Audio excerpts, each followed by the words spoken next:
Sa iba pang mga balita, pribado at piling-pili ang pwedeng makadalaw sa burol ni Congressman Ignacio Iggy Arroyo sa kanilang ancestral house sa La Vista Subdivision sa Quezon City.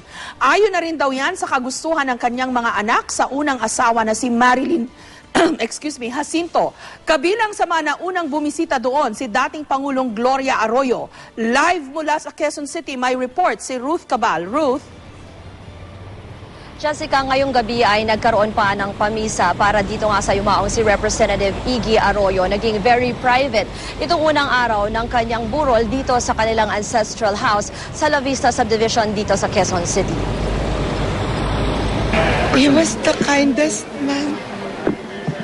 Napakabait niyang tao.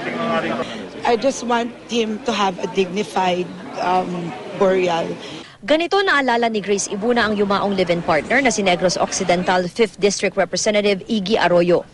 Kagabi si Ibuna ang nag-uwi ng labi ng kongresista mula sa London. Emosyonal ding nagpasalamat si Ibuna sa mga nakikiramay sa kanya at kanyang pamilya. Matatanda ang nagkagusot sa pagitan niya at ni Aleli Arroyo, asawa ni Iggy, na naging dahilan kung bakit naantala ang pag-uwi ng labi ng kongresista. Batay sa last will ni Iggy, walang mamanahin si Aleli sa mga ari-ari ang naiwan niya. Pero paglilinaw ni Ibuna, hindi ito usapin ng pera at ari-arian.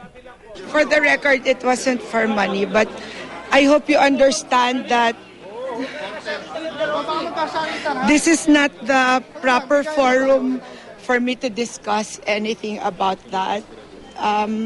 But I promise all of you that through my lawyer, I will answer your questions in due time. Sana pagbigyan nyo lang kami lahat mag-grieve kasi napakasakit para tanggapin sa aming buong pamilya to.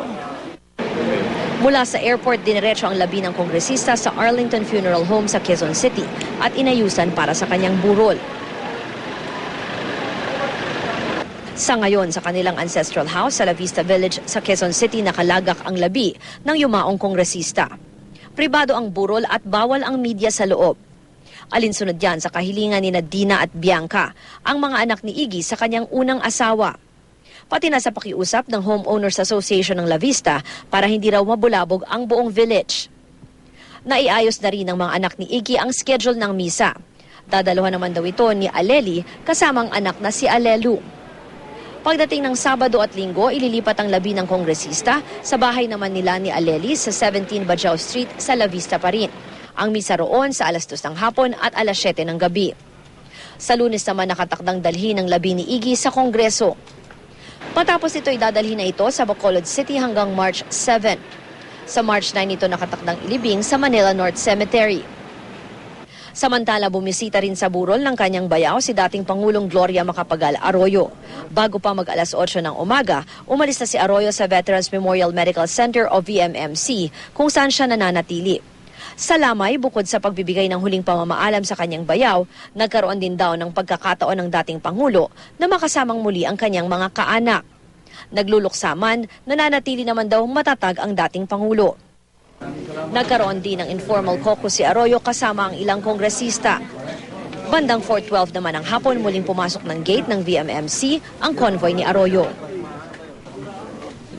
Jessica, base doon sa impormasyon na nakuha natin kay Bong Ruado, yung dating staff ni Congressman Iggy, sa mga oras na ito ay halos puro mga kaanak na lamang daw yung nananatili dyan sa burol para makiramay. No? Pero kanina, ilan sa mga nakita na dyan ay sina Senator Bong Revilla, dating Senator Kit Tatad, at ilang miyembro ng Arroyo Cabinet, kasama na sina dating Secretary Mike Defensor at Raul Gonzales. Jessica. Okay, so Ruth, batay sa impormasyon na natatanggap niyo dyan, sino ang opisyal na humaharap, o meaning sino ang parang official na representative ng pamilya na humaharap sa mga bisita? Basta doon sa mga reports kanina, nandyan kasi si Aleli Arroyo at maging yung mga ibang anak ng dating kongresista. At nai-report din natin kanina ng ating GMA News team na nakapasok dyan. Nung panahon daw na nandyan kanina si Congresswoman Arroyo, ay maging siya, Gloria Arroyo, na dating Pangulo, maging siya ay humaharap din naman daw sa mga taong nakikiramay kanina, Jessica. Okay, any word from Grace Ibuna whether she's, pwede siyang humarap ba sa mga bisita?